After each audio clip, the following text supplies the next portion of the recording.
तो शिवाजी की मूर्ति के अलावा प्रधानमंत्री नरेंद्र मोदी एक साथ ट्रांसपोर्ट से जुड़ी 4 योजनाओं की आधारशिला भी रखेंगे। अगले कुछ बरसों में पूरा होने वाले ये प्रोजेक्ट शहर में आवाजाही को काफी आसान बनाएंगे। ऑफिस टाइम पर मुंबई में सड़क हो या फिर लोकल ट्रेनों का रूट, भीड़ इतनी होती है कि फास्ट लाइफ वाले शहर की रफ्तार पर ब्रेक सा लग जाता है। लेकिन आने वाले अगले 5 से 6 सालों में कई बड़े इंफ्रास्ट्रक्चर बनकर तैयार होंगे जो शहर की रफ्तार बढ़ाएंगे। अंधेरी के डीएन नगर से मानखुर्द के बीच करीब 11,000 करोड़ रुपए की लागत की एक मेट्रो लाइन बनेगी। दूसरी मेट्रो लाइन वडाला से ठाणे के कसार वड़वली तक जाएगी। इस पर 14,500 करोड़ रुपए से ज्यादा खर्च होगा। लोकल ट्रेनों के 2 नए रूट का भी भूमि पूजन किया जाएगा। ये नवी मुंबई के एरोली से ठाणे के कलवा और पनवेल से कर्जत के बीच नया रेल रूट विकसित किया जाएगा। रेल लाइनों की 3 और नए प्रोजेक्ट के लिए भी MOU साइन होंगे। इसमें बांद्रा विरार और CST पनवेल के बीच एलिवेटेड रेल लाइन होगी। पनवेल से वसई और वसई से विरार को जोड़ने वाली एक और लाइन के लिए भी करार होगा। मेट्रो और लोकल रेल नेटवर्क के अलावा नवी मुंबई से तेज कनेक्टिविटी के लिए Mumbai trans harbour link project की भी नींव रखी जाएगी। मुंबई ट्रांस हार्बर लिंक पर करीब 17,500 करोड़ रुपए खर्च होंगे। इससे नवी मुंबई और मुंबई के बीच कनेक्टिविटी में सुधार होगा।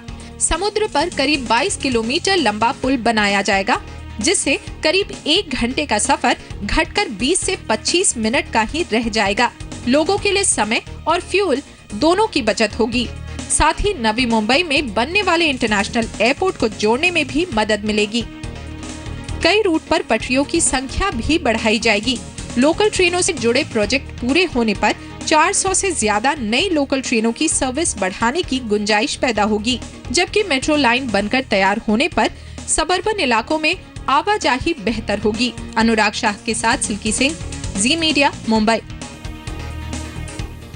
मुंबई के नए एलिवेटेड रेल कॉरिडोर परियोजना के बारे में लोगों से जानने के लिए जी मीडिया संवाददाता राजीव रंजन सिंह ने विरार से अंधेरी तक का सफर किया और लोगों की राय जाननी चाहिए।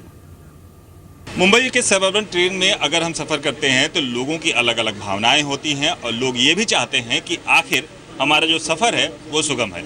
लेकिन जिस तरह से सरकार कहती है एलिवेटेड रेल कॉरिडोर बनाएंगे, वो कितना सच हो सकता है और लोगों के मन में क्या बात है, उसी की बात हम बात कर लेते हैं।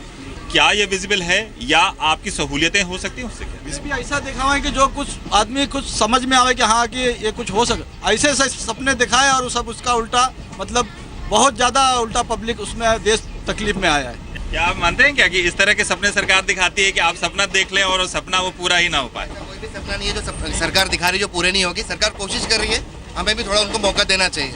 हमने इतने सारे साल निकाले तकलीफों में, थोड़ी तकलीफ और झेल के उनको थोड़ा मौका तो दें। अभी उन्होंने कुछ चेंज करने का कोशिश किया है, थोड़ा चेंजेस में थोड़ा डिसबैलेंस हुआ है।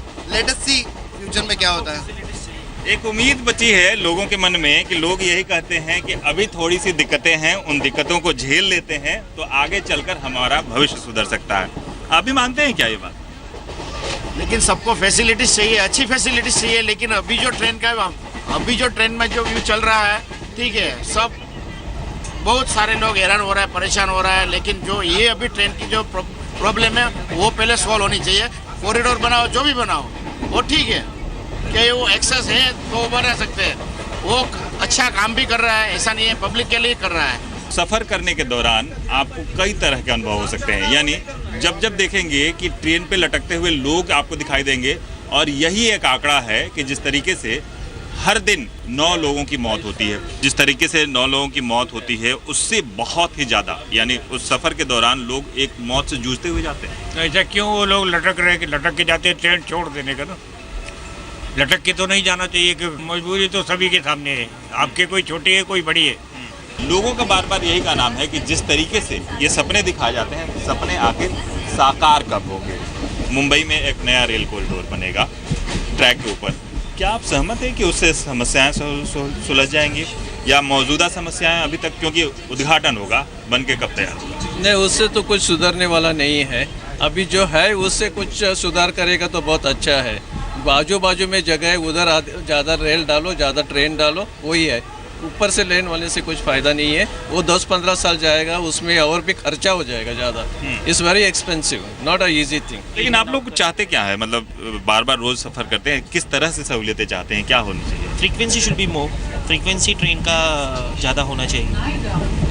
सेंट्रल रेलवे कहते हैं कि, या वेस्टर्न रेलवे के हिसाब से कहते हैं कि 1034 हम ट्रेन चलाते हैं, अब हमारे पास समय नहीं है। नहीं, जिस तरह पॉपुलेशन इंक्रीज हो रहा है ना, उस तरह अपना इंफ्रा नहीं है। Infra has to be developed. अभी बारिश का टाइम आप देखोगे, आज भी सेंट्रल लाइन बंद हो जाता है, थोड़ा ज़्यादा बारिश गिरेगा तो। Sion Kurla totally pack, no trains. क्या एलिवेटेड रेल कॉरिडोर जो बन रहा है वो हमारी समस्याओं को दूर कर पाएगा? नहीं, जो प्रेजेंट है वही सॉल्व नहीं हो रहा है, तो अभी जो आने वाले से मुझे नहीं लगता इतना फैसिलिटी होगा। लोगों का मानना यही है कि ज़्यादा से ज़्यादा ट्रेन बढ़ाएं और ट्रैक डलाएं, इससे लोगों की समस्याएं दूर हो सकती है, ना कि एलिवेटेड रेल कॉरिडोर से, जिसमें लागत भी ज़्यादा और समय भी ज़्यादा लग रहा है। कैमरामैन रवि के साथ राजीव रंजन सिंह, जी मीडिया, मुंबई। तो बिल्कुल मुंबई वालों को उम्मीद यही है कि जो नई परियोजनाएं आएंगी उनसे जो आवाजाही की दिक्कतें हैं वो कहीं ना कहीं पे दूर होंगी। और इस बारे में और जानकारी के लिए हमारे साथ जुड़ रही है हमारी संवाददाता कविता। आपसे जानना चाहेंगे कि पीएम मोदी का पूरा आज का कार्यक्रम क्या है और किस तरह से मुंबई वाले जो हैं सारी परियोजनाओं को देख रहे हैं। बिल्कुल पल्लवी, अगर बात की जाए जो रिपोर्ट हम दिखा रहे थे कि मुंबईकरों को, और ख़ासतौर से अगर लाइफलाइन इसीलिए कही जाती है लोकल की, क्योंकि कई ज़्यादा मतलब 72 लाख के आसपास यात्री से ट्रैवल करते हैं, और शायद यही वजह है कि इन रेल परियोजनाओं का आज भूमि पूजन किया जाना है। 3-3:30 बजे का वक्त तय है जब बांद्रा कुर्ला कॉम्प्लेक्स में पीएम पहुँचेंगे। और जो रेलवे की परियोजनाएं, आपको बता दें 55,000 करोड़ रुपए की परियोजनाएं हैं जिनका भूमि पूजन किया जाना है, जिसमें सबसे अहम MUTP3 है, जिसको पहले ही केंद्र ने मंजूरी दी थी। इसके तहत न सिर्फ मुंबई की जो मौजूदा रेल व्यवस्था है उसको दुरुस्त किया जाएगा, लेकिन मुंबई से सटे जो इलाके हैं, चाहे विरार की बात की जाए, डहाणू, कलवा, एरोली, इन सभी लाइनों की डबलिंग होगी, यानी 20 लाख ज़्यादा यात्री इन जगहों से ट्रैवल कर पाएंगे। 47 नई रेक्स लाई जाएंगी और ये सभी नई लोकल ट्रेनें जो होंगी वो आधुनिक सुविधाओं से लैस होगी, यानी क्लोज डोर सिस्टम से लेकर वेस्टिब्यूल्स, और हो सकता है कि इसमें AC भी लगाए जाएं इन कोचेस में। तो ये 47 नई रेक्स होंगी। इसके अलावा जो लगातार रिपोर्ट में हम दिखा रहे थे, एलिवेटेड कॉरिडोर, मुंबई में जो लोकल ट्रेन है, जो मौजूदा रेल का जाल है, उस पर अब जो लाइनें बढ़ा पाना मुश्किल है, इसीलिए एलिवेटेड कॉरिडोर को बार बार MUTP3 के तहत और मौजूदा जो नीड है उसे देखते हुए ये लाया जा रहा है। बांद्रा और विरार के बीच में, जिस जगह मैं खड़ी हूँ इसके पास ही बांद्रा स्टेशन है, यहाँ से विरार के लिए एलिवेटेड कॉरिडोर और CST से पनवेल, इसके लिए एलिवेटेड कॉरिडोर की भी मंजूरी इसमें मिल जाएगी। जो MUTP3 के पहले प्रोजेक्ट 3 प्रोजेक्ट हैं उनको 5 साल में पूरा कर लेने का लक्ष्य है। तो आपको मौजूदा व्यवस्था, साथ ही मेट्रो के 2 फेज का उद्घाटन होना है, यहाँ पर कुछ फ्लाईओवर्स हैं, मुंबई की जो ट्रांस हार्बर लिंक है उसका उद्घाटन होना है। तो आप ये समझ सकते हैं कि आज का जो प्रोग्राम है मुंबईकरों के लिए नए साल की सौगात के रूप में देख रही है